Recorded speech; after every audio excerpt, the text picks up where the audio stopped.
the big takeaway was the expression Sachin used in the previous session, which was on quality of growth becoming as important, if not more, than quantity of growth. That's going to be the theme around which I'm going to moderate this session. And I'm going to anchor it on some of the specific points that Navneet put to the corporate India. His ask of corporate India on issues and challenges, which he believes are important things not just for the sustainable business growth of the corporate, but to de-risk the business itself from the emerging headwinds which are all around societal changes. So that's really how we need to do it. We also spoke about a little bit of optimism continuing there, but I think overall we had a more sober, oblique, somber view of 2019 and beyond.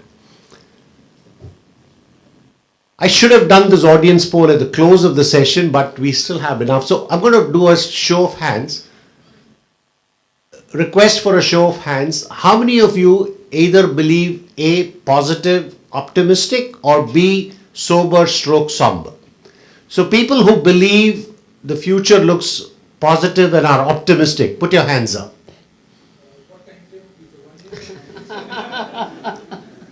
Amit, you told me you're not an economist by profession. It's only economists who ask these too many questions. I missed it. I want a show of hands again. A, positive, optimistic.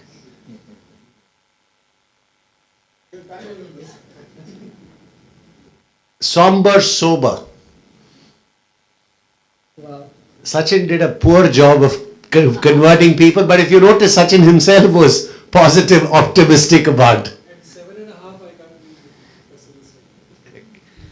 Great. I think that's a great start. So the format of this session is pretty similar to the last one. We have a keynote speaker in Partha, V.S. Parthasarathi, from a vantage point as a CFO of a large group which has diversified interests in industries, diversified interests in geographies, diversified interest between manufacturing and services, diversified interest between rural and urban, diversified interest between B2B and B2C. I wanted him as a keynote speaker because there are very few that I know who straddles all of these conflict zones.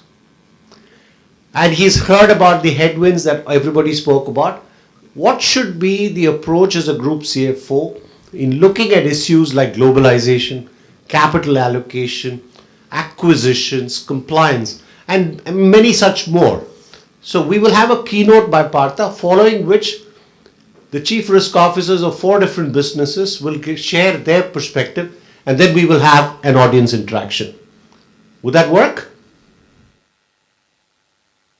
Great. Partha.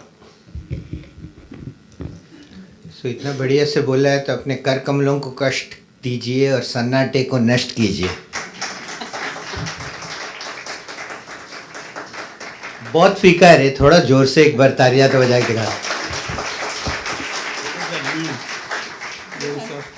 Yeah. So just as a matter of fact is because after he stops and I start, there needed to be a gap. So and I think you all provided that perfect gap. So I just kind of start by saying 2 things actually, and this probably comes from the last session of yours to this session. About 5 or 6 years back, I wrote an article in a paper called ICE. Okay, and I said only innovative companies will survive in this world. Which 2 forces will attack that world, current world? One is climate change, which is what C stands for, and E, which is experiential commerce. So the world is of ICE, so innovative company is going to suck, and the only 2 real headwinds will come from climate change and experiential commerce, not e-commerce, mind you, where the physical and the digital world kind of meshes. That's the kind of world is going to change. So I saw that last, many of them came the same on the same topic through various ways. So it is very clear that almost I'm in for 20 industries as they came 2021. Okay, 19-20 का फर्क है. Okay, That kind of industry when you take, I'm not seeing a single industry not being disrupted. So this is very clear to me that all will be disrupted, some faster than others, but all are in the same trajectory. So that's the other norm that I would like to put. And the second one is, whenever I'm trying to look at what can I take a reference from when I'm doing this. So you would read that I would like to refer to something like big companies, and I don't want to take names here, but some of them make sense, like say GE. They've done such a great things. But the market cap has come from 586 billion to about 86 billion now. So what is that I should take example from them to help me solve the problems of future? So the risks and how to solve. I'm not able to see very clearly what should I do. So actually, it became such a difficult one on all my research that I had to go all the way back to mythology, and then I wrote a paper which is called Dashavtar, and the linkage to what lessons it gives how to handle disruption. So that is also on the web somewhere. If any of you think it appropriate, in many CIO forums I've shared it, but if you kind of see, there are many lessons which needs to be taken. So in a sense, what you asked me to talk about is that kind of scenario where what Nikhil Soni yesterday presented to GB, and he's told, quoted Socrates and said that the only wisdom that we should have now is that we know nothing. And that's the kind of scenario that we have in front of it. And I think if we have that, then we will be able to tackle issues as they come up. I mean, in a sense, no preconceived notion, because, and Manaswini is smiling because she probably made that slide, right? Okay. So clearly this is a very tough year. And I would like to answer some of the question Vaidi you raised. I asked Vaidi, can you give me what is that you would like me answered in this session? And one is about globalization strategy. Given its headwinds, should we be global? What should we do? Should we go? What are the risks, etc. So first and foremost is that I see today that GM has moved out of India. I mean, it has contracted itself and said, I will exit India in a sense. Yeah. So just to give one automobile company. Yesterday, it put up a paper for restructuring where it said they've done further down and consolidated all that to a few markets, and they are giving up many more markets. That bigger one, I'm yet to go through the fine print, but it's a massive change that they're doing, and they're going to invest all that into some of this. Yeah, if you see, some of the companies have exited China and are saying, I'll focus on few markets. So this is happening due to two reasons. A, the disruption that is happening, coupled with lot of nationalism which is happening in inverted commas. Many of the countries are trying to say, I don't want MNCs, I want locally grown companies. Okay. But having said that, do we have an option of not being global? Okay. And this question gets asked in my group often, and there are two levels of answer that I kind of try to think about. And like we said, we don't know all the answers and we have to feel through. First, what we call as global reach. That any business you are in, whether you like it or not, will have to face global competition. Given a digital world, given an experiential commerce world. So therefore, whether you are not, your first stage is you will have to tackle global competition. The second one, and therefore what I call it a global reach. Whether you are global or not, you will face global competition, so how will you survive within that? So that's something that you have to take as a risk issue, that you will face competition from this, and how do you solve? The second one is in terms of risks of going there. And whenever I have gone, and my role before coming to being CFO was looking after all business outside India. So I was not a CFO then, I was a CEO of sorts, handling business outside India. And at that point of time, I had only to know, all role was globalization. So when I went there, I found that the bigger issues then and now is non-tariff barriers. I mean, it is not the financial things that bother, it is the other barriers which come in much bigger than this. So as you go, your biggest risk you will face is non-tariff barriers. When you go to Turkey, our emission norms may be better than and accepted in US, But when we want to get and homologated in Turkey, you will find next to impossible. And those are the kind of challenges that will come in when you go. The second challenge which will come is, given nationalism, is it you'd work on a strategy of global or multi-domestic? And I think it is important for us to think from a multi-domestic point of view, that whichever market we go, are we looking at being domestic there? So we are actually not having a global MNC, but a set of set of companies or units, all which are domestic in the respective countries, and they do. For example, in Mahindra USA, this is very true, that actually they have 3 people who supply to them, not just from India. One manufacturing unit from India, one from Korea, and one from Japan supply to them. So it's actually, and there is all the front parts are put in USA. So 4 countries come together to make a market of USA. So I think more and more this will become true, and more this will become this. But all of them needs to be flexible, that you don't put too much assets into it. Our multi-domestic strategy also have to see how do we make the assets sweat more. Okay. The second point, very well leading to that, is the question that he asked is about capital allocation and capital raising in the context of financial market volatility, etc. So here 2 or 3 big things come when you talk about capital allocation. I was just thinking, how do you allocate capital over 70 years now, and as a group, and invest, right, roughly my balance sheet is about 35,000 crores, 50,000 crores of capex and 20,000 crores of investment. So make it in a way that you are not leveraging to invest. So when you start to leverage to invest, you can leverage to kind of do capex and things. When you are investing in other companies and you are leveraging, then there is something which is going to go thing. So I am very happy that after 73 years, we are still zero debt company after investing roughly about 4 billion. And of course, those companies have in turn borrowed very appropriately, and done that. So this is what, and therefore, what is the capital allocation possibility that we have chosen? And I think somebody did mention in the morning, very, very good thing, that we are coming out with what is the purpose.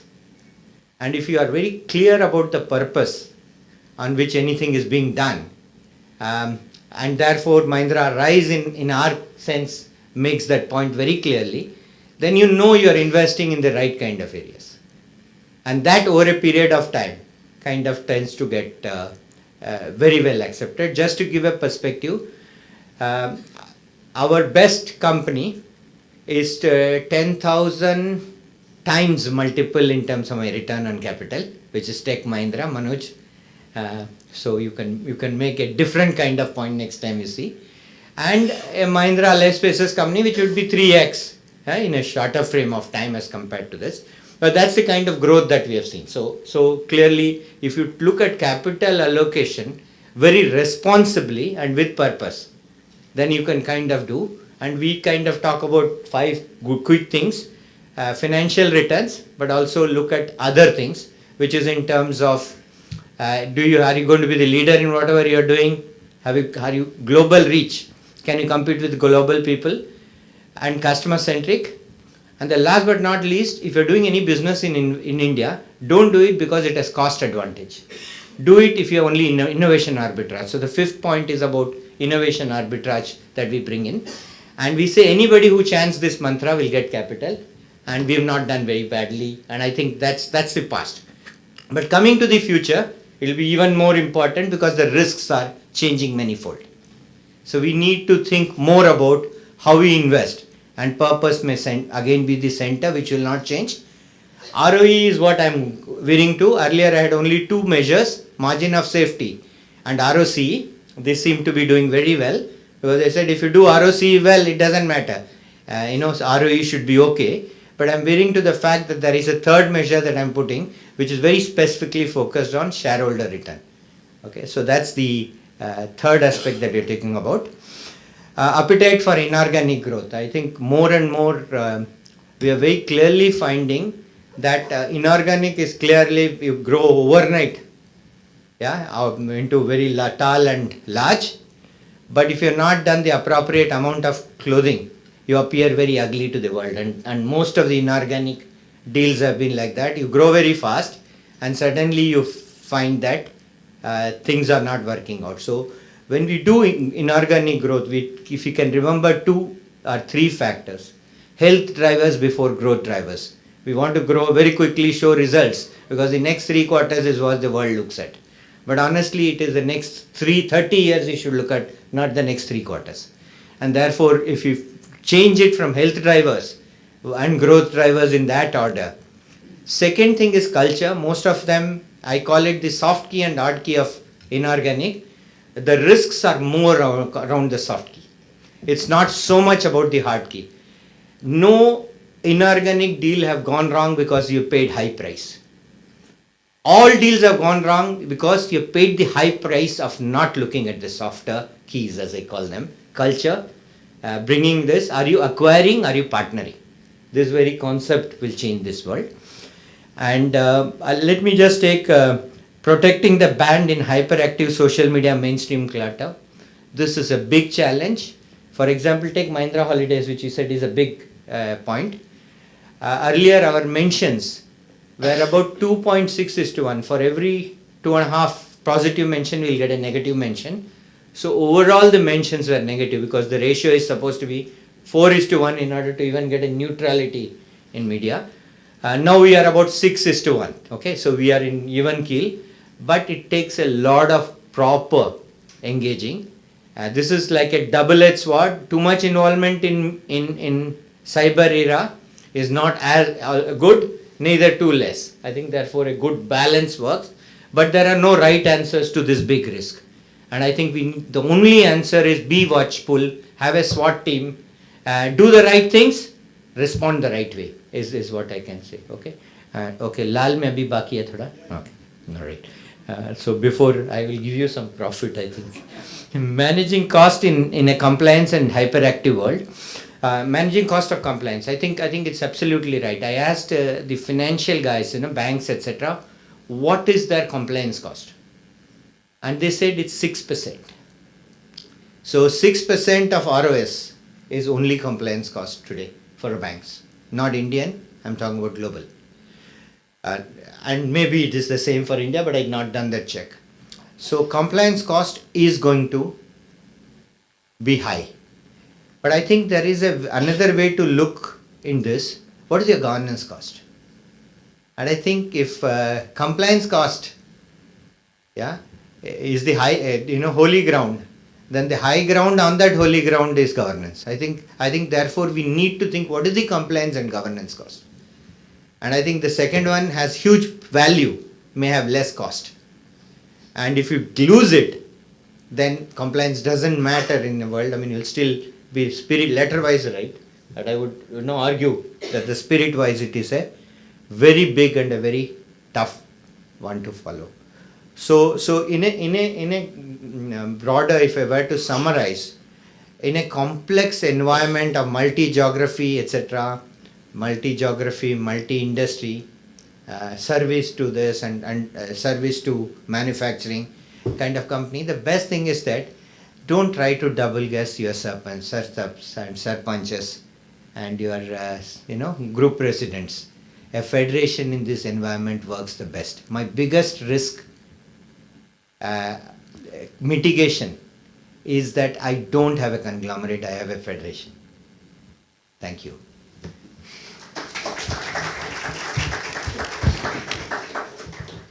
The last one was clearly a sales pitch, right? Government of India and Government of Mahindra. Mahindra happened on October 2nd, 1945, and therefore has followed the India model of what is right for India and aligned itself. Pride ourselves in being a federation of states, so corporate, which he and I represent, are rudely told we are overheads.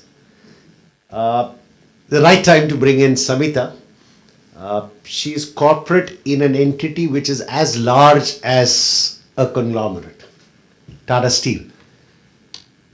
Samita, you have enough headwinds in your underlying business on managing commodities. On top of it, you have a global presence. You've gone through the inorganic route, which he spoke about. You have pulls and pressures of what I call non-market factors, which are stakeholders in different parts. You're going through an industry which is transforming because of one reform that happened called insolvency and bankruptcy petition. You deal with people in all of these places. And the last part was the thing that held everybody's attention about us moving to societal disruption because of inequity, inequality, and so on.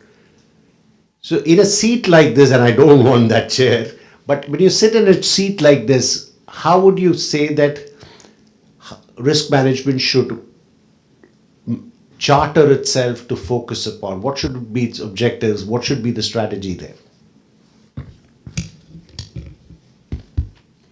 Yeah. Hi, good afternoon, good evening, everybody. Is that on? Yeah, okay. So good afternoon, everybody, and thank you, Vedi, for having me here on the hot seat. I'm just going to share a few thoughts. Just talk about, the questions you raised. Maybe in the context of Tata Steel, just to make it a little more real and more easier, to appreciate and understand, as opposed to just talking about it in theory. So, a commodity business, and whether it is ferrous like we are in steel or non-ferrous, by nature is a very cyclical business. Just to give you a context, steel in the last 10 years has gone from $250 per ton to, $1,100 per ton. So you can see that the volatility is, let's say it's very exciting. And in that kind of an industry, how do you really, manage risks, and how do you really kind of think about it? So we of course have, very structured, a very intensive bottom-up process where we work with divisions and we think about, their business risks and help them manage it. But I think Vedi's brief here was not to talk about the process and not to talk about what we do, but talk about structurally how we kind of think about it. And that's why I'm not going to get into the process, but just keep it at a very conceptual level. So if you think of the fact that you're operating in an industry where the volatility is so much, how do you think about this and how do you really address it?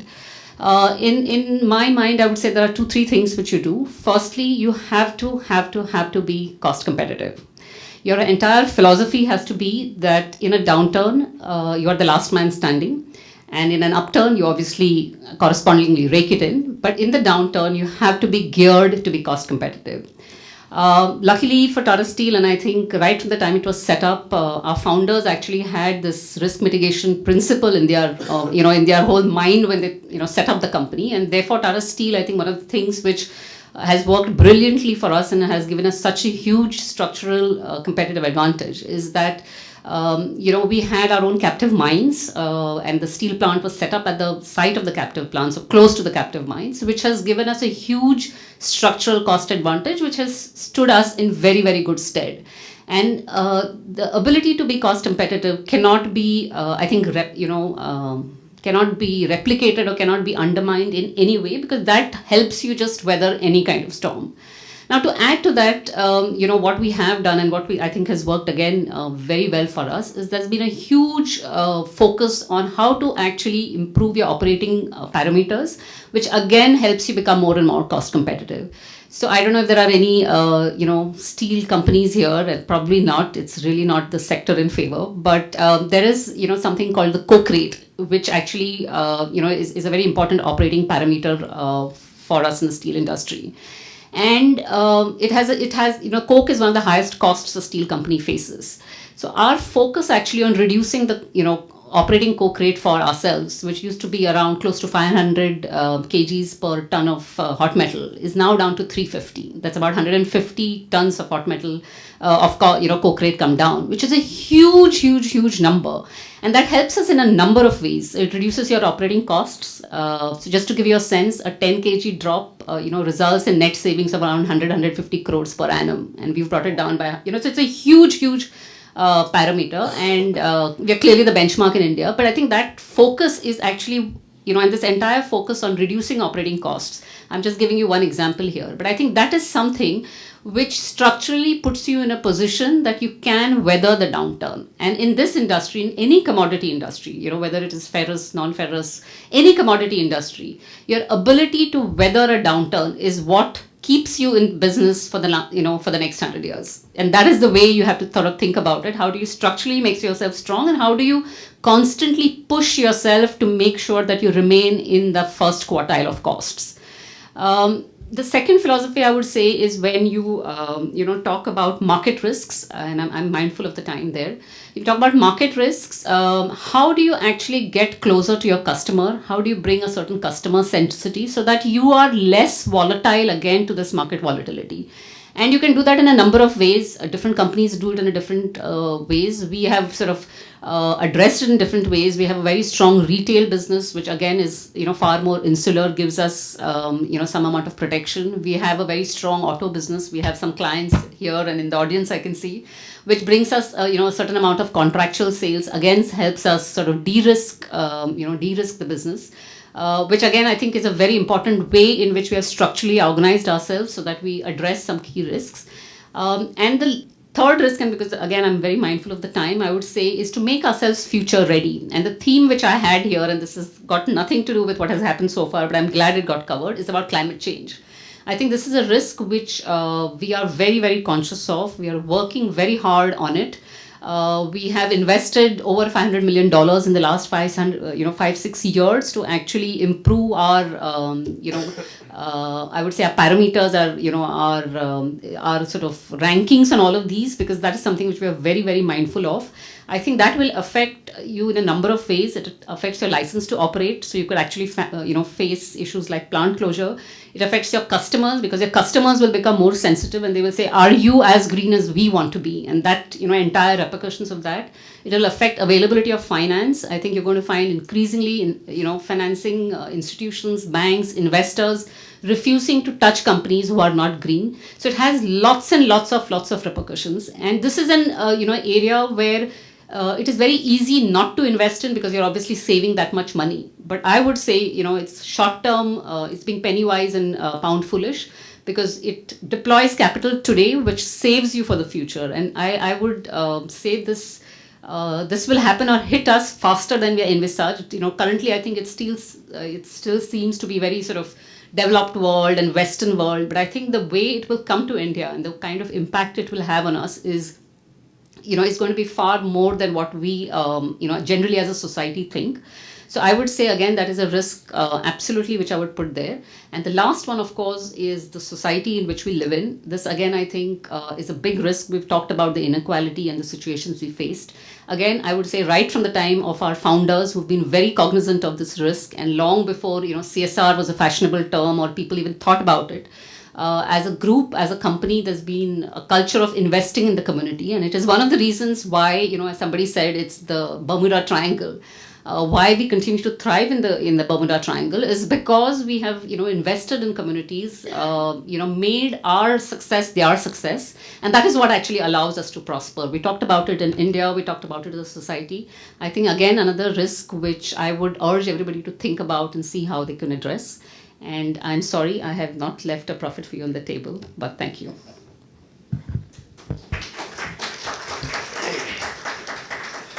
This is investing. So this is not P&L account, this is balance sheet. I'm going to switch order a bit if you don't mind, and I'm going to bring Govindan in. By far, it's a single company but a very complex organization, right? For them, short term would mean less than 2 years or 3 years, right? That is short term for them. They're necessarily in the long term business. And across, the customers are across sectors, and they are now in different geographies. I like the expression Partha used about it is not globalization, it is about multi-domestic. Can you reflect on that in the course of your business from a risk management standpoint, managing long-term projects, uncertainty of financing, non-market risks everywhere, cost of compliance or cost of governance, whichever you take, is a cost to you which you'll have to bear, and you stand in front of a whole family of contractors, subcontractors, everybody. So those risks carry forward to you. How do you see risk management there as guiding Larsen and Toubro or companies like that in the right direction with the kind of headwinds the previous panel spoke about? Yeah, I think I will say in terms of philosophy, I think you will have to be global local. Okay, Indian businesses, you can continue to do business in India. You have a USP, everybody knows you here. But when you go outside, you have to create a lot of value to the customer. Your customer will have to stand up in front of the government and say, this is one of the best companies, they create value for us. You have to create society. You have to create value to the society there. Yeah? Yeah. And second is pay damn taxes. I think most of the problems in US is coming from Microsoft and all of them having headquarters in Ireland and other places. The globalization is not about avoiding taxes. I think most of the companies have done this. Bloody well pay taxes, right? I think there have been some situation in India as well. I don't want to name the specific company. You pay money from a society, you make money from a society, bloody well pay tax and give back, right? You say as a shareholder, I'll have to take everything back to my country. That's not fair. Some of the successful companies, you have to be global local. You will have to have a local management. You have to integrate local people along with it. Koreans have done it pretty well in India. I think many of the Korean companies have done reasonably well in India. You don't see that in many other countries. I think Korean experience has been reasonable because I think they create a local business. It is not, okay, global size, scale, technical advantage, technological advantage, all of that. But they use local people to deliver to the society at large and pay tax and don't find shortcuts. Generally, I think last 5-7 years we have seen an increasing trend of this nationalism and all of that. It's been there in whatever business we are involved in. These issues have been there for a long period of time. The complaints cost, I mean, you have to complain with that, it will be a bit more expensive. You have to find other ways of reducing the cost and do businesses there in the respective countries. But it is true for everybody.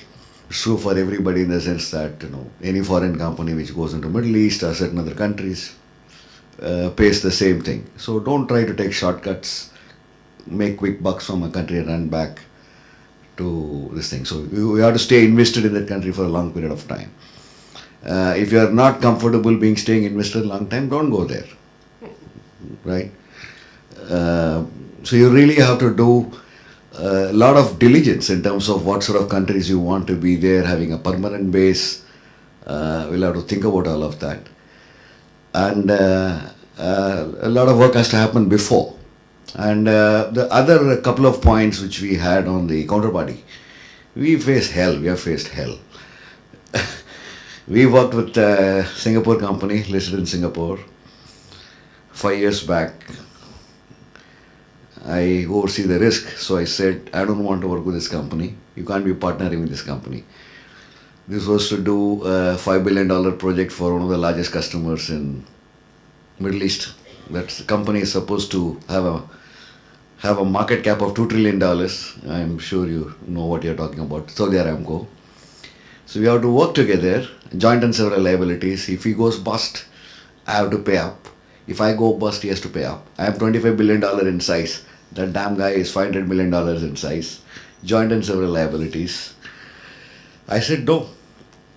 Then the business is usual as usual. You also, the business guys say, without this, this is the only partner onshore or offshore, whatever technology these guys have. There are two people and two people have been taken up by other guys. So this is the only guy left. So we said, okay, fine. So that was looking like there was a big problem with that company. Next year the company went bust. So they got delisted from Singapore Stock Exchange. And we did some work saying that we knew about this and we said, okay, what is that? Then we found that some Japanese companies interested in buying this. We went and met the Japanese company. They said, yeah, we're interested in buying this. They paid $400 million or some stuff like that for some shares. And two Japanese companies bought. So one company bought in 1st November, 30th November they wrote off $150 million, whatever money they put up, they wrote off. So you were scared further, saying that even this large Japanese company, which is up for sale now, by the way, it's a big one, that company was getting into challenges, and somehow we did all of that due diligence and before saying that maybe it may be worthwhile. And then it got, they landed, they found the chapter, bankruptcy chapter, in 22 regulatory regulations, they filed bankruptcy, this thing. So we have a huge, so you want to know about bankruptcy, there are people in our company who can write a thesis on that.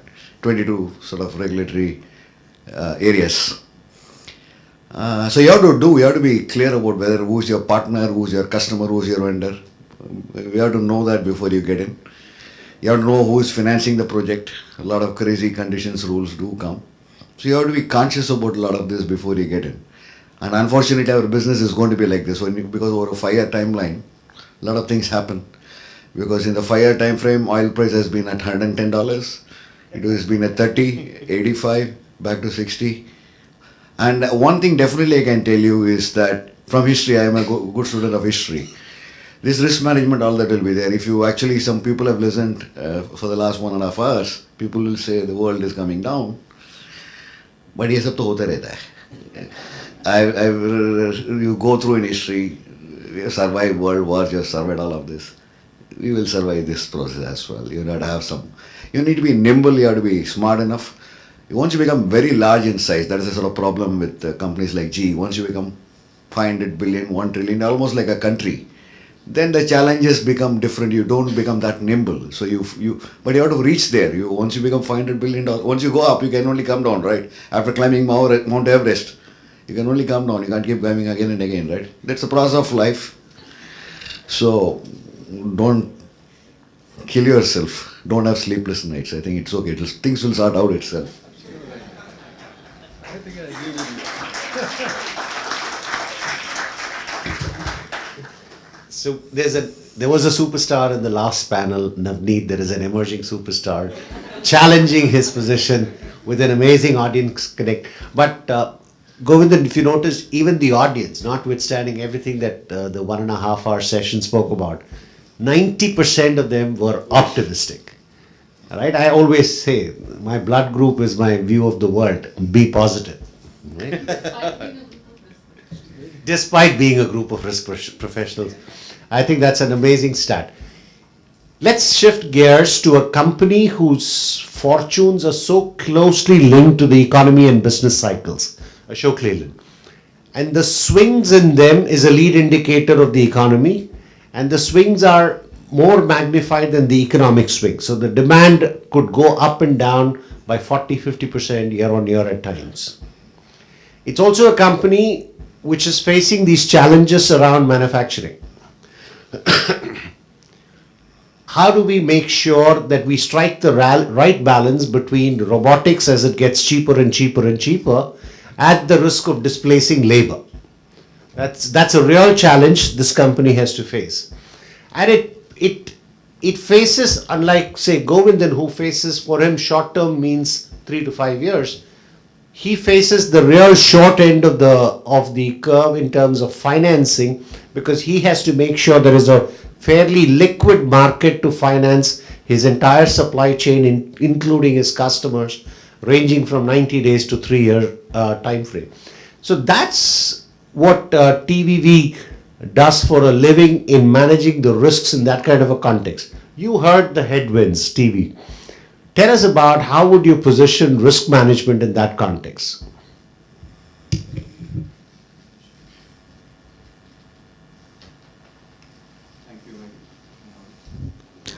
Yeah, thank you. Yeah, sure.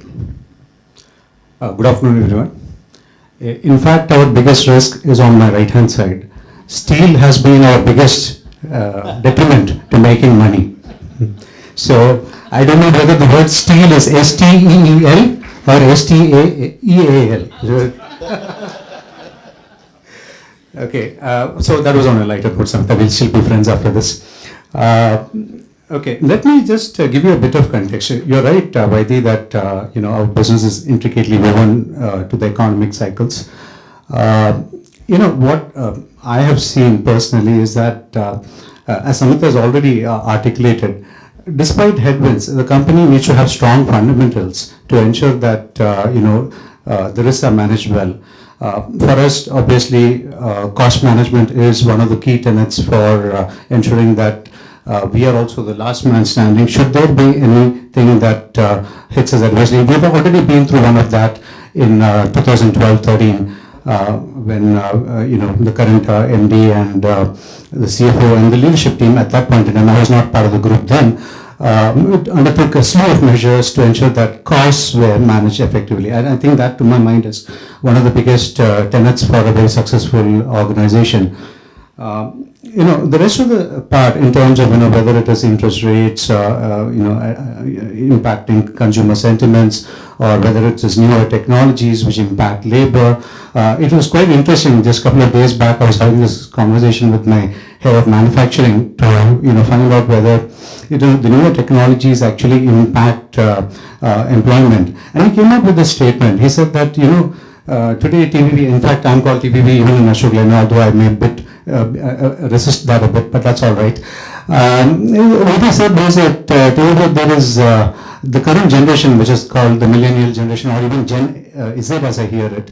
They are not interested in doing repetitive jobs. They want a slightly more altruistic role and much more engaging role. People are not moving into manufacturing at all. They are moving into tech or other service industries, and some of them are even getting into entrepreneurship, right? So Bangalore is full of entrepreneurs. So I don't think people want to get into a blue-collar role anymore. And therefore, even though there may be jobs, they are extremely repetitive in nature. Am I audible here? Okay, the second part here is that so what do you do if we were to automate and get into robotics, etc.? The existing workforce will, of course, move out in a period of time, and we will, of course, need to continue the journey with automated technologies. So I'm not sure India is fully embraced it yet, but that's the way forward. What I see will get impacted is the MSME sector, the micro, small, and medium enterprises, which is not as savvy as probably the larger conglomerates in terms of automation. Sorry. Effectively, what this means is that MSMEs will take some more time to adapt to the newer normal, and they may still live with outdated technologies or outdated processes. This could probably impair the ability of MSME sector to come out with products that are either reliable or that meet the current demand in terms of components, etc.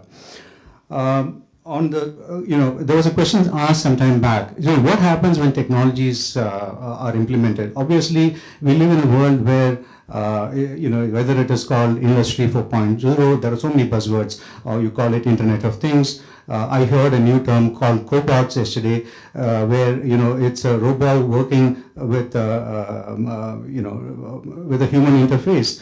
Now, all this exposes us to a larger degree of risk, which is around cybersecurity, and therefore, how engaged is the company to manage cybersecurity risk? We can always live in the past history to say, oh, we are fully protected, but this is one domain where the risk landscape is constantly changing, and we have to constantly evaluate our threats. Even within Ashok Leyland, this is a domain where every 6 months we periodically evaluate: are we there to manage the changing security landscape, threat landscape? To come back to the point relating to labor, I think the answer is that yes, unless we create jobs in the service sector, which is already articulated in the previous session, we probably will see that there could be more and more unemployment, not as a result of lack of skills, but generally no jobs for taking with respect to the skills that the current generation is bringing on board. We'll come back and discuss a little about the social threats that you referred to. Let's shift to the true risk manager, who is the insurance person. Mr. Roop Kumar heads the risk function for SBI Life Insurance. Insurance is typically associated with physical things. Where can we go beyond in bringing insurance concepts into risk management function? The floor is yours. Insurance concepts into risk management functions. Yeah. Well, if you look at risk management, it's and insurance. See, both are intertwined. And when you look at, for example, hedging of how you hedge against financial risks. So when you look at that, I was just looking at some concepts. I was wondering, what is this hedging against financial risks? You know, how companies are doing it. When I was just going through that, then I suddenly saw that only 36% of the companies which are actually leveraging foreign funds, they are actually hedged against financial risks. So I was wondering why that was happening.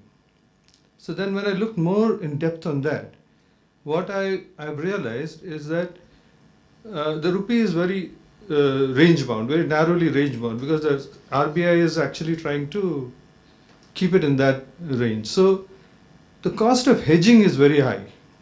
So that is why most companies are not willing to go for hedging. So I think what the companies should look at is that they should understand what is the risk they can retain. Okay, and then what is the risk they can outsource to insurers for hedging. So this is one thing I was thinking about. And again, another thing which I was thinking I would discuss with you is hedging as a financial concept is not the only thing which is it's in the mind of the enterprise risk management or enterprise risk manager. So I was thinking that can we hedge against, say, climate change? Can we hedge against data security? Can we hedge against reputation risk? And can there be some insurance element in this? So that's what I was thinking about. Climate change is one thing that I think which is occupying everybody's minds. Now, some time back I had written an article called Monsoon Risks in the RIMS magazine. And I got a huge amount of response on that. And the reason why I wrote this article on monsoon risks was, I was standing in my company and looking downwards when the Bombay monsoons hit. And I saw people, literally running like rats in a cage. They were running on the road and trying to get away from it all. Then I just thought, why is this happening? Why all the companies are letting people go at 4:30 in the evening, knowing fully well that the tide is going to come up, the moon is going to, the tide is up and there's a full moon and the roads are going to flood at 6:30. There are enough meteorological information. So why are they releasing everybody at the same time? So that's when I thought that climate change is something that is left unaddressed by all risk managers and all companies in the country. So when I was trying to do a webinar on that, I got feedback from all over the world that please talk about climate change as a risk. And one of the inquiries was talk about Chennai. So I was wondering why Chennai? When I got back to that person, he told me that they have a lot of outsourcing activity going on globally from Chennai. And when there was this monsoon which happened in Chennai, the systems were shut down for 15 days. And the entire worldwide operations were affected. So climate change, then I realized, when I studied it more in depth, when I was looking at business continuity, I realized that we do standard business continuity measures everywhere. But we look at, say, a monsoon coming in, and we say we are ready for 10 days, 4 days, 5 days. But now climate change has changed the entire equation. When there is a monsoon, the monsoon hits for 15 days. So how do you manage that? That's what happened in Kerala. So again, another thing we need to hedge against is data security. Data security is going to become the single biggest problem that every company is going to face. Every company, every person, including you and me as individual, we have data security risks. So how are we going to manage that? Now, GDPR is giving us a precursor to the future. GDPR from Europe. If there's going to be a data leak, the companies will be hugely impacted, up to 4% of global turnover. So insurance companies need to factor that if there is going to be a data risk and if there's going to be a claim against the company, how that has to be insured. The companies have to note that particular, insure themselves against such contingencies. And data security is an area which every every chief of risk and should really take it very seriously. The upcoming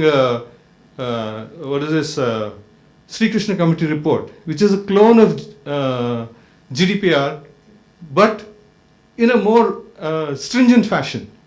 So how are you going to manage that? Every company, every individual, even the chaiwala may need to, who has a computer, who manages data, who deals in bits and bytes, they're going to have to manage it. Lastly, the most important thing which really concerns me is reputational risk. Now, reputational risk can sink a company. And the reputational risks which are coming are mostly from the WhatsApps and the Twitter's accounts and the Facebook accounts, and the reaction time can be less than 24 hours. If you are not going to have a structured reaction in less than 16 hours, you lost that battle, because that particular, say a tweet or whatever will go viral. If it goes viral, and then you give a response, you cannot even reach 10% of the people who have read that and accepted that as a norm. So reputational risk should also be insured, because the huge costs of reputational risk also has to be quantified. But the insurance companies have not come on to this. Cybersecurity risks, which are, all insurance companies come and say that we'll insure a cybersecurity risk, but what is the quantum? What is the impact? And when you look at the past, you cannot look into the future, because every new cybersecurity incident is totally different and in a different area. So how do you quantify a cybersecurity attack? How do you insure against that? That becomes a huge challenge. I think right now insurers are simply making estimates and guesstimates and trying to cover risk which may not be feasible. And then the insurers have to look at reputational risk, quantifying reputational risks, and then securing the companies against reputational risks, because, say for example, Maggie, the amount of downturn they had and the loss and how they're going to go. So that is another thing insurers need to look at. And of course, climate change. Climate change is one thing that is worrying, and all industries and all people who are doing service should look at alternate methods of storing the data and retrieving data, because climate change and BCM is only for about 3 days, 4 days. BCM initiatives are there, but we should look at sustaining the companies through 15 days, 20 days, 30 days, and then the loss that happens through a climate change, how you ensure that. These are the new challenges that are coming up to insurers. Thank you.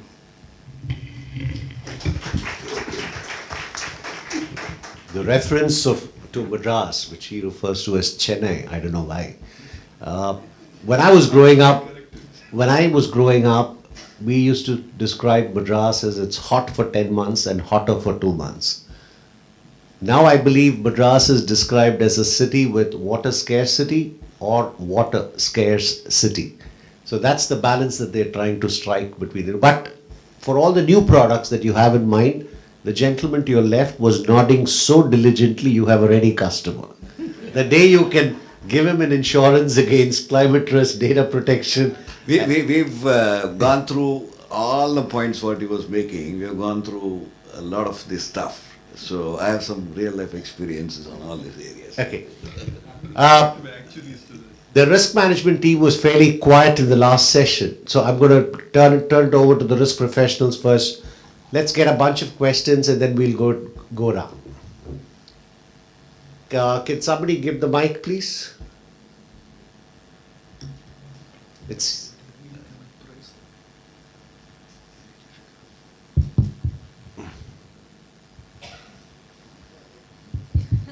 He says ladies first. yes. So I can do start on this. Right. I'm Gitali Thakur. I'm from Goa. I'm basically from a chemical industry, a core chemical industry, Deccan Fine Chemicals. I could relate quite a lot to Samita's actually, part of talk. And I completely agree with her in terms of the consents and, all the environmental, CPCB, the Central Pollution Control Board is really going really very, in a very stringent manner to giving out a lot of show cause notices, etc. And the reason again is what everyone in this room are agreeing about the climate change. My actually question is actually from the previous part of the session as well as for this session. Is we have spoken so much about climate change, unemployment, but the root cause for me, as in a layman language, actually lies with the population growth. And I think that is something which has to be really looked at. And what government or what any organizations are doing, whether it's NGOs or government, in terms of really trying to go to that root cause, so that now like in India 65% of population is below the age of 35. So we can imagine on what is going to happen after say another 20 years or so. So that's what was Great. my point. Yeah, Nagesh. Nagesh Pinge, a retired person from Tata Motors, on quite a few boards now. Vaidi, I'll request, we have probably the best brains who are the chief risk officers of various organizations here. This company accepted. Yes, including you. So I'm just requesting if all of you can just tell one, I would say, an example which you have faced, the toughest one in your life where you felt as a risk manager, you did the value add-on to the, to the risk management function. It could be conflict, as I think Govindan rightly said, he had a little tussle with Singapore-related decision. So if you could tell us that, there will be at least 6 kind of takeaways for us. We will keep that in the reserve stock. Aditya. Thank you. I'm Aditya. I'm an economist at M&M. We've heard a lot about climate change both in the previous panel and now. I've been in the business of climate change now for almost a decade and doing climate risks. But I have never heard of an instrument being out there for climate risks and which has been proved. Is that, and pardon me if I'm being rude, but the point is that because risk professionals do not really truly understand what climate risks actually are, because it is a very different ballgame altogether. And the next question is, do you actually need a climate risk professional as part of your risk function if you really want to tackle this as seriously as the problem that we've all made it out to be over the last 2 hours? We will answer that on one condition. Explain that decade of experience. Does he look like somebody with a decade of experience? Yeah, Avinash. My question, I have 2 questions. Yes, one sir. is on innovation risk management. One is on innovation risk. Stand up because they need to take your beautiful picture. Oh, sure. Avinash from TCS. First question is, how do you manage innovation risk management? The typical risk management is we have been doing. But now in the era of innovation, how is it that you are adjusting your risk management, how you are supporting business to go flourish in this digital age? That is one. Second is on the insurance front. You mentioned about climate change, reputation risk, very valid. How about IPR infringement and all that? So that also could be a good area, for companies to take insurance for. Yeah.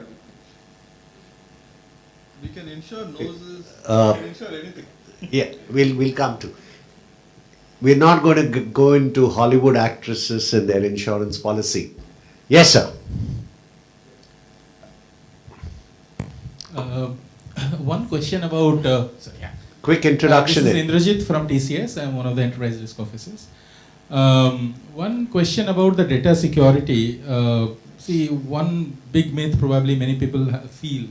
Data security is not about data being digital. Data security is data in any place, anywhere in your organization that you're managing, and any type of data, whether it is business confidential or personal, etc. Insurance companies, one of the biggest hoarders of data. How do you manage data security across the spectrum of different types of data that you have? Yes, sir. So I think this Palak here from If- Marsh. Palak from Marsh. Yeah. So one of the things we've talked about so many risks with regards to disruption. So I just wanted to understand that with regards to sharing economy being such a major thing coming now, how do you see that impacting India and specifically each of your businesses? Do you also see an upside there in terms of utilization of unutilized capacities there? Sharing economy. Yes, please. Hi, I'm Divya from Siemens. So we're talking about disruption, we're talking about job changes in general. What about the disruptions in required skill sets in our profession? As risk managers, what are the disruptions that we are seeing in our bread and butter, and what are we really supposed to do to be on it? I like the nervousness amongst a lot of risk professionals for their own careers. Okay, I'm going to bucket this into one. That list that you had, sir. We'll take that if time permits, which is a case study story. But one thing that's pretty clear is the entire 1.5 hour on crystal ball gazing has been forgotten. Let's get down to thing. I want to take the first one on protection of data, IP, all of that. This is possibly an opportunity to share a couple of best practices that you. Why don't I start with you, Roop Kumar? As an insurance man, what would be table stakes? How do you raise the bar on what is required around IPR, data security? If I come to you for an insurance there. I think, generally all insurers have been pretty slack in taking care of the data. I mean, let me be very candid on this. We have tons of personally identifiable information with us, tons of it, and if you all over the world, and we take it as a sort of an opportunity to get the data. Then again, we do cross-selling, upselling, give it to the banks and make them sell, because we are a marketing company. So we never actually took data seriously. Only thing we get worried if it goes into the hands of the competitor. Otherwise, we massacre it, mince it, and do whatever we want. But now, what has happened, the biggest change which has come is GDPR.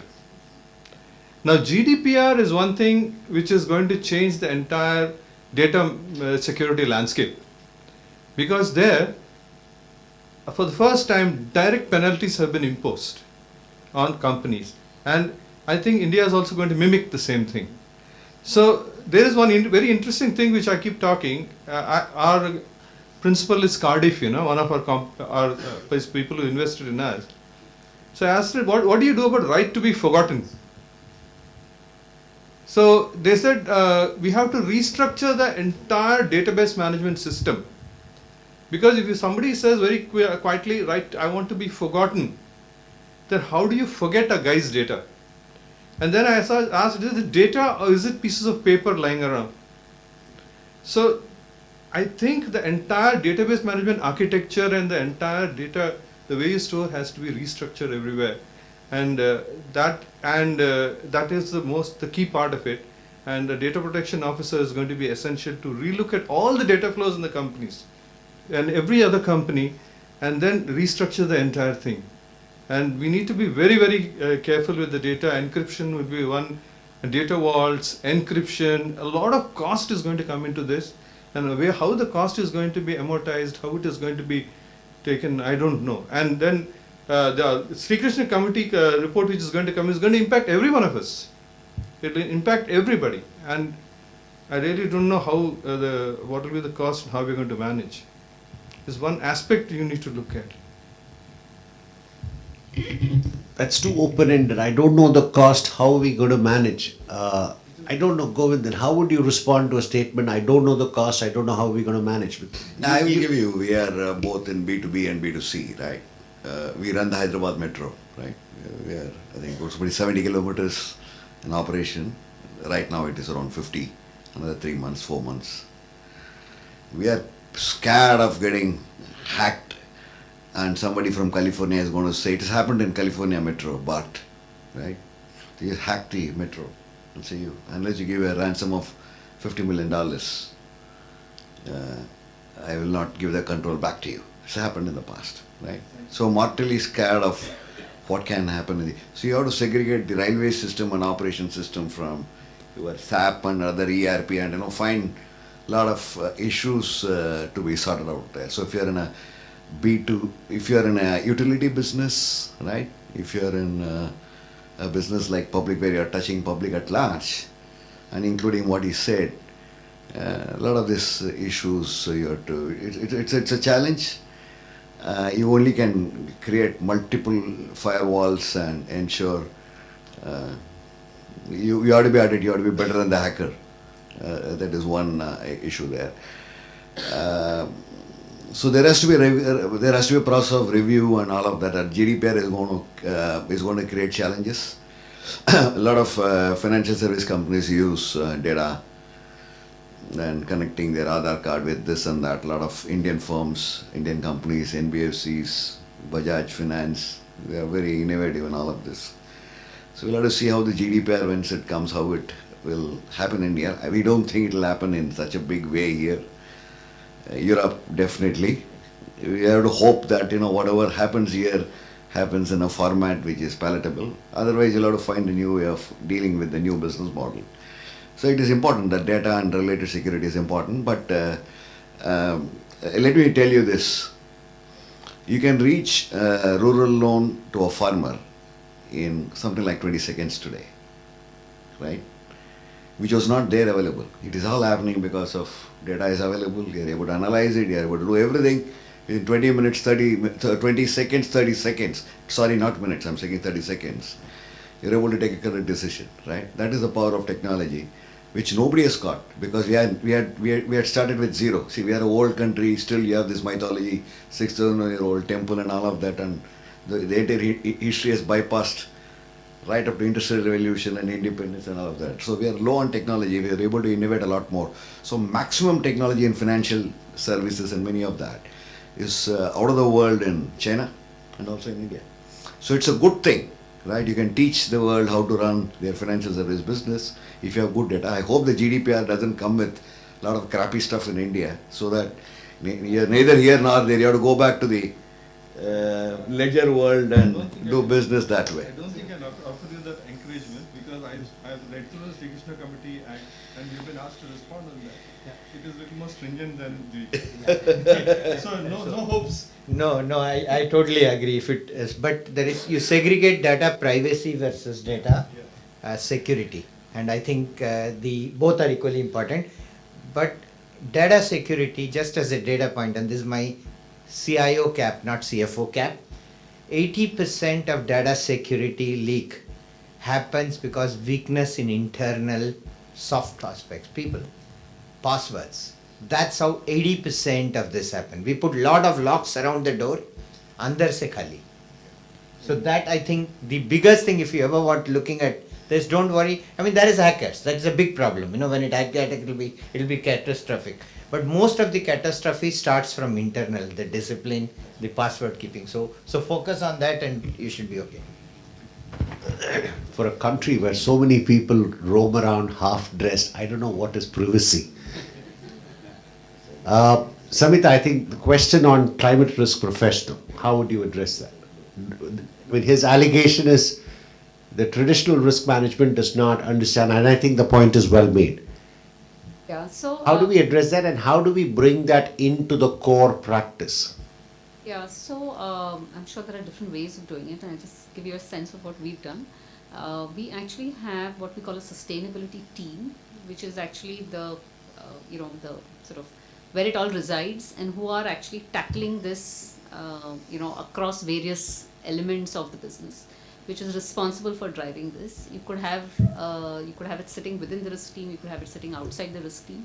But we have a focused team looking at this, because we do think this is, like I said, very important. It's going to affect us in multiple ways. So we have a dedicated team which looks at sustainability, and which is covering climate change is one of those issues which it covers, but it's covering a broader area as well, and that's how we've housed it. But you could house it in the risk team, within the risk team as well. TVV, I'm coming to you. Yeah.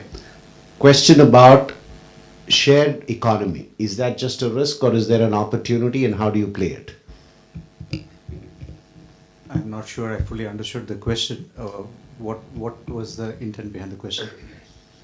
It's about shared economy, like the Uber, Okay, Ola, got that. Oh, sorry. and BNB. Yeah, yeah. And I think more. Yeah, I think that's BNB. more of an opportunity than a risk. That's a new order of life, and one can't get away from the fact that technology is going to be the differentiator for any business, whether it's manufacturing or service.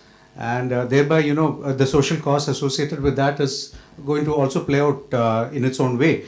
So, it has a lot of ramifications in the sense that, while we all use Uber or Ola for our daily commute, for companies which are in the passenger car segment, and I think sometime back, if I'm not mistaken, Mr. Anand Mahindra also tweeted about it to say that the Ubers and the Olas are going to be a risk for Mahindras as well. So, I mean, not just Mahindras, but I'm sure for the passenger car segment. Now, similarly, for any form of business, whether it's e-commerce or, let's look at Airbnb. Hospitality business completely, has a new outlook in the way hospitality business is run. So it's an opportunity for the people who are bringing in the differentiators which can, make an impactful difference, but risk for the companies where that opportunity is missed out. So, when you talk about changing dynamics of business and understanding competition, he quoted Anand Mahindra saying that competition could be Uber and Ola. About a year ago, the CEO of Netflix said the competition for Netflix is sleep. So that's the level of analysis that's going on to understand who the competition is.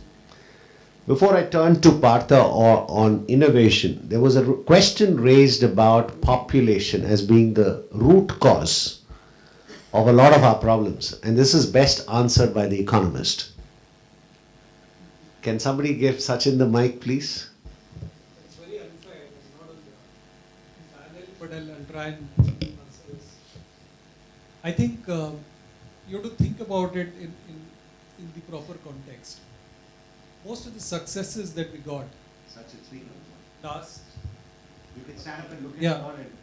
So last 20, 30 years, for example, and as they say, development is the best contraceptive. So if you continue to grow at a fair clip, and you also get these dividends of development. Now growth and development are both different concepts.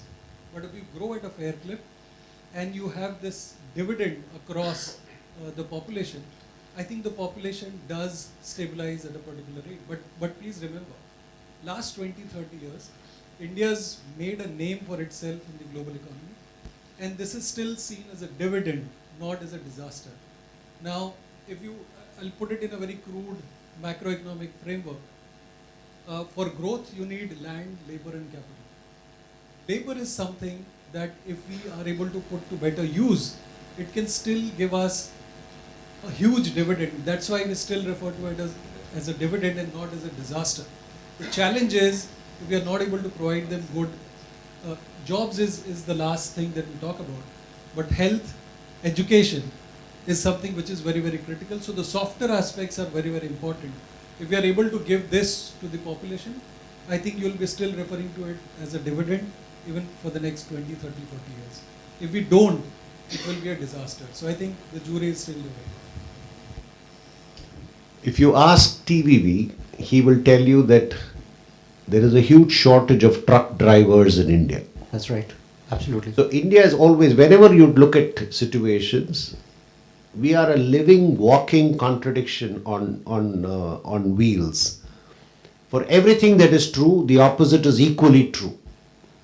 So India population is high, but if you go to anybody and say, can you find talent for A, B, C? They will tell you it's a challenge.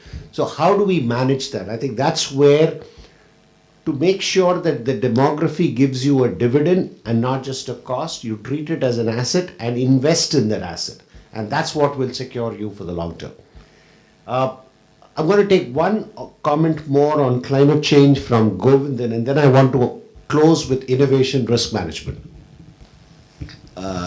We talked about, I think, climate change. What is it? I think people, I myself included, I think, I don't think people have a complete clarity about what is climate change. Kuch to aa raha hai, kya aa raha hai pata nahi, right?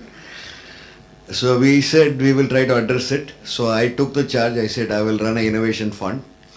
I'll try to create a business on innovation change. I'm the chief risk officer. I said we'll have a startup fund. Mahindra's have got Mahindra partners. We said we will also have. So we started to do it. We looked at companies. We are looking at all these guys. India में तो कोई innovation तो है ही नहीं. If you think IIT में कुछ हो रहा है, forget it. Okay, it's all happening somewhere else. Nothing is happening in India. Okay, very little is happening in India. It's all business model changes. Is what is this crap is happening? Fintech में इधर उधर वही हो रहा है. In the context of climate change, we thought carbon capture. We thought it will be good for society and all of that. It will cost you 1,000 crores to buy that, get into that field. हम सोचे थे कि India में पैसा कौन देगा? 1,000, 2,000 crores you will do, and you will spend another 3,000-4,000 crores and 5,000, 6,000 crores you will spend and try to create a business. Will the society be ready to pay? Will my customers give me extra money for creating climate change? Let's say I work with public sector companies on power generation, right? NTPCs and stuff like that. They care two hoots about carbon capture and all that. They don't bother. Okay. So the society also should be ready. Somebody has to pay for that bill. You can't expect any institution to spend 5,000, 10,000 crores. I'm being real, okay? You spend that and then hoping something will happen after 23 years and 25 years and 40 years. That's sort of dilemma. So when do you start? You know, there is a momentum from the society. You'll have to do it at the right time, otherwise you will be disturbing the financial architecture of the group, and you'll basically be doing social service, right? Social service bol koi dene ka hai. You look at this is like you will be spending on something without knowing whether you have benefited anybody at all. So that's something I wanted to tell you. Innovation also it covers, because you have to look at innovation, and we'll say the carbon capture and all that, and then we'll have a climate change related businesses. Very tough. The choices are very difficult. That's what I wanted to say. I couldn't agree more with him. We are the most liberal and first world in our thinking on climate change matters, but our ability to pay for some of those, and Aditya here is sitting trying to peddle electric cars, and he knows the challenge out there. So it's always. I want to close with the last question on how do we manage innovation risk. Partha. Thanks, Vaidi. But just a comment before that on the climate change that we talked about. This is a world of earned. So if you are ever going to talk about future, don't talk about R. It's not a cost. It's climate change and profits. It's climate change and this. That's how the world is going to look, and that's what our responsibility is going to be. So whenever we talk about being carbon footprint positive, water positive. So this is not a trade-off, that if I do quality versus cost, gone now. Nobody talks about quality versus cost, and in future we'll not talk about profit versus climate change. It will be profit and climate change. So I think just more from Govindan giving a perspective from how world is moving, and the California summit actually threw this as more than ever, because they said climate change is the most profitable action one can take. That's the summary. But that's again an innovative way of looking at things, and probably that's why the last question, innovation risk management. So part of our problem is that if you are not innovative, we're not going to survive. Let's take auto company. Who is our competition? Apple, you talked about, Ola and Uber, I don't know. Yeah. Which has taken away some of the passengers, the commercial vehicle segment. Yeah, so we all are going to look at, which side the competition is going to come, I don't know. Eventually, it's going to be Tesla. If A won't get you, B will get you. And in this world, how do we survive? So I think the constant which we talked about, that is the innovation arbitrage. That's the only thing that we can look for saving as in this continue. So 7 years back when I invested in Mahindra Reva, what is called Mahindra Reva, now Mahindra Electric, they called it then what is that? I called it an option. Yeah. So because we need to have many options. It was one of the real options. Today it is only the real option. So it's changed dramatically, and therefore we need to think about innovation in that context. So two facets of innovation risk management. First is the culture there of innovation in the organization, and this is the biggest challenge. This is the biggest risk. So there are some engineers or some innovators who will do it. But is there an organizational innovation which is happening? Is that built into this? So we don't have all the answers, but we have done a lot of work in it. And the last one is that today we have what is called as a mind, as a process. Okay, this mind, which is an acronym standing for saying that how do we innovate as a culture, and taking projects just like quality innovation. And I think this has progressed a long way. We have a chief innovation officer now in our organization, kind of pushing that. So that's one aspect of it. The other one is, almost like saying A does A and B does B, like we have H1, H2, H3. The three buckets that we created so that we can look at very differently in terms of innovation and taking a leap from there. Okay. I could go on much more, but I think I'm standing between you and the closure. So let me say that the innovation arbitrage is the real risk management that we have in today's world. Okay. So let me conclude. The lady from Siemens asked, so what does it mean for us risk professionals from all that we've heard today? The image I want you to take back with you, as a risk professional, you're almost wearing, your role is about recognizing sweater and jeans. If the reference to sweater and jeans conjures an image of Steve Jobs in your head, that's one way to look at it. What do I mean by sweater and jeans? Sweater is the business part of it. How do I run the business? For example, the way Samita said that come hell, hail, snow, storm, we have to be cost competitive, and that is what Partha referred to as the biggest margin of safety. So the sweater refers to the business part of it, where you do best. His point about quality and cost are not trade-off. It's no more about either or, it's and. So risk management around business is to recognize these truths that we have to do both. We have to manage quality and manage cost. It's not one or the other. We have to manage climate change and manage profitability, not one or the other. We have to be cost competitive. There always has to be headroom for you to grow. So that's the business, the sweater part of it. The jeans part of it, and it's spelled GENES, is about your DNA, your value systems. How do you imbibe a value system where you don't look at it as cost of compliance, but cost of governance? Where you don't look at it as, can I take this shortcut? You look at it as, what can I do more for that person? Right? So whether it's shared economy, whether it's reskilling, how can I do more? How can I add value? I think in the first panel, there was a reference that Andrew made. The millennials are focused on purpose. So if you can bring this combination of sweater and jeans to your role in risk management, I think we would be a strong ally of the business functions. With that, thank you so much. You've been a terrific audience. Thank you to my panelists here. I'm going to look for my partner in crime, Mahesh Gadkari, to propose the vote of thanks.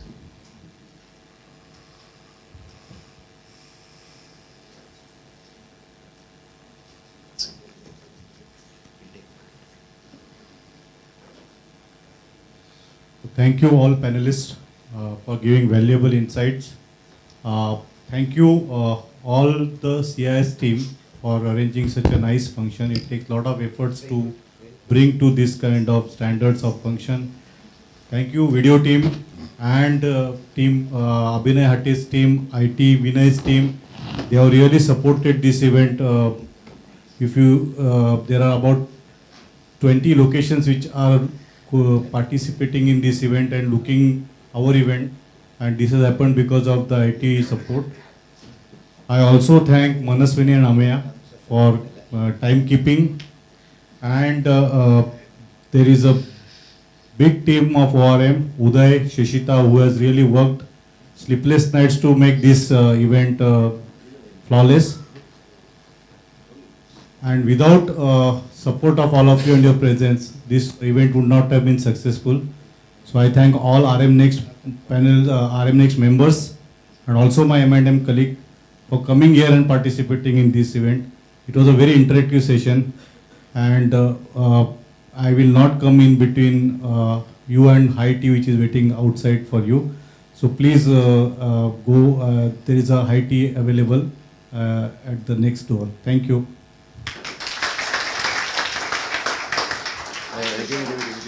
And on behalf of everybody here, I think we must thank M&M and YV in particular for taking this initiative and having such a wonderful event. So thank you, and thanks M&M for being such a wonderful host.